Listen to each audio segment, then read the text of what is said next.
No script, no nothing. Just wanted to give my thoughts about the World Cup of Hockey. Trying to avoid word vomit and stuff like that. Just wanted to talk about it for a few minutes.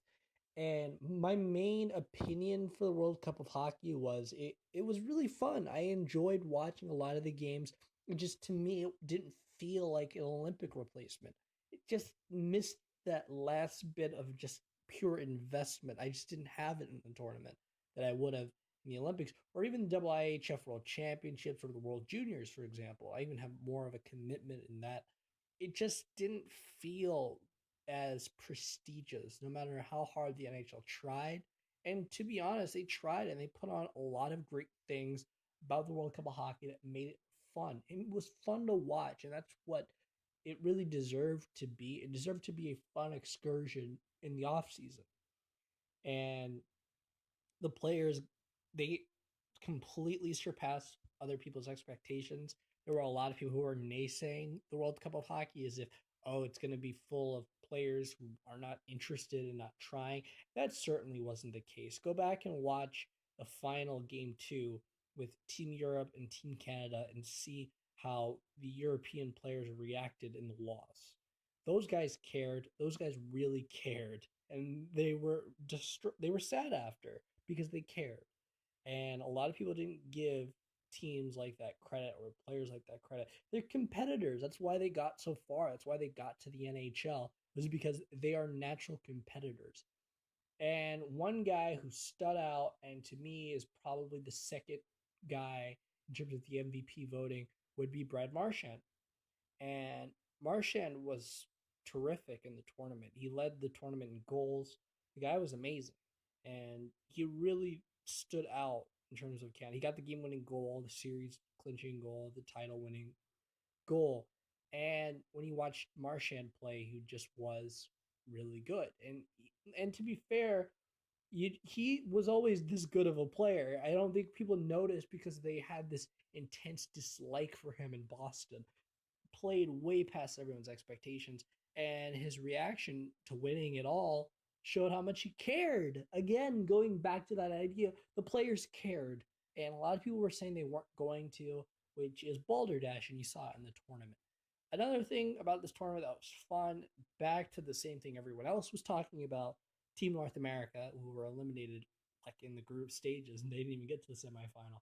But Team North America was really fun, and that was a fun part of this tournament. Everyone enjoyed watching them play. Do I think a Team North America is going to come back for a World Cup of Hockey 2020? Doubt it. I think there will be a tournament qualifications that will be set up.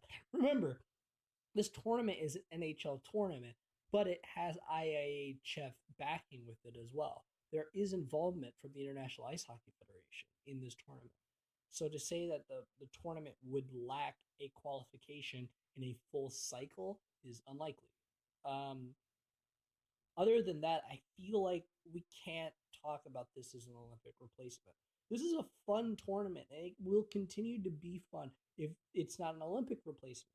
Guys care too and make it fun for the fans. They give it like an all-star game tournament. That's really what it should be. It's not a prestigious event, and it shouldn't be treated as such. Not because the NHL didn't try or doesn't deserve it, or the owners and the players and the management, the coaches and the Air Canada Center and Maple Leaf Sports and Entertainment, all these people didn't give it their best. They all did. But as a tournament, it just didn't have that same feeling. And I don't think you can replicate it artificially as the Olympics. Though the Olympics is an artificial event. At the end of the day, the Olympic Games is an exhibition tournament as well. The Olympic Games still has that clout that began with the idea of amateurism, but then eventually had NHL players, so it still carries on that lineage.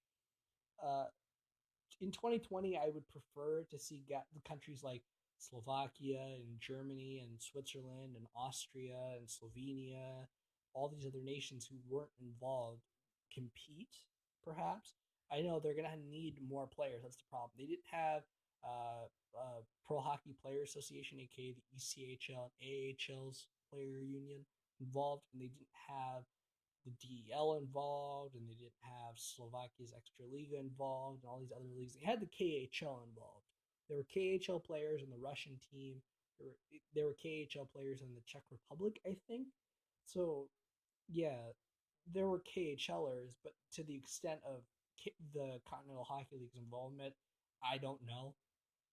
But yeah, other than that, it was a really fun tournament. I enjoyed watching it. I think a lot of people enjoyed watching it. And it beats preseason hockey. It does. I'm sorry. Like, I was watching the Oilers and Canucks last night and thinking about that game in comparison to this tournament, which has the best players in the NHL, basically, barring a few snubs. The only concern is that because it's in the off season, there are guys who are restricted free agents who are unsigned playing in a tournament where they're at risk. I'm thinking Tobias Reeder and Johnny Goodrow, and those guys. I think the next time this tournament can't have those guys. As much as I love watching Goodrow and Tobias Reeder play, I don't think the smart idea is to have guys who are RFAs playing, even if they're insured. I just think it's a little dangerous. It's just a dangerous proposition. But hey, hockey is a dangerous sport. You don't sign up for it without knowing the risks. There are risks involved. But I'd prefer RFAs not be involved. So, yeah, it's basically my thoughts for the tournament. It was a good one. It was fine, but it's not an Olympic replacement. All right, that is it.